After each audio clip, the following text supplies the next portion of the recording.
आज पेपर फुटी जे काही ऐकायला मिळत आहे, एक पालक म्हणून विचार केला ना तर हे खूप अवघड गोष्ट झालेली आहे. मुलांनी काय करायचं या अशा गोष्टीमध्ये?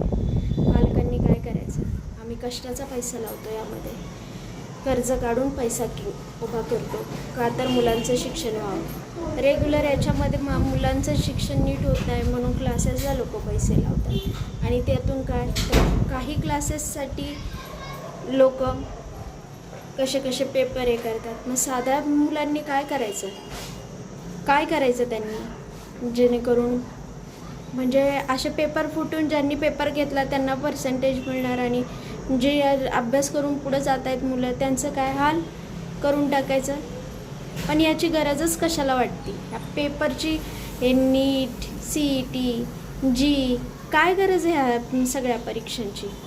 मला गव्हर्नमेंटला पण प्रश्न आहे हा विचारायचा आहे, ह्या कशासाठी परीक्षा तुम्ही तयार केलेल्या आहेत? यांनी काय होतं आहे? जे काही संस्था आहेत अशा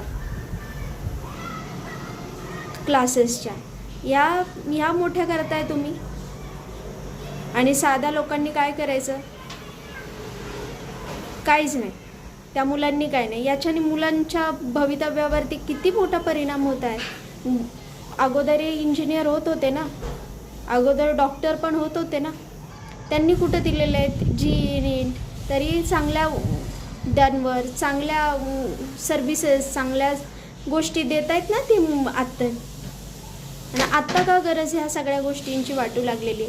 ह्या परीक्षा तर मला मुळामध्ये माझी ही कळकळीची विनंती आहे गव्हर्नमेंटला, ह्या परीक्षा तुम्ही रद्द कराव्यात. आता अगोदरही इंजिनियर होत होते, अगोदरही डॉक्टर होत होते.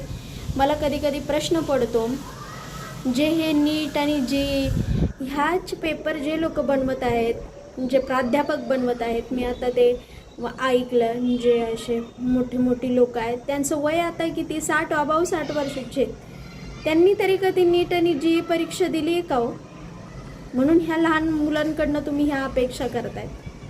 म्हणजे शाळेचा वेगळा अभ्यास करा, कॉलेजेसचा वेगळा अभ्यासच करा आणि परत ह्या नीट आणि जीचा पण वेगळा अभ्यास करा. का हे दडपण मुलांवर टाकलं जाते? कशासाठी ह्या गोष्टी होत आहेत? अहो, पालकांचं तर हाल करतायत, मुलांचं पण हाल करतायत. याच्यामधून काय साध्य काय करताय?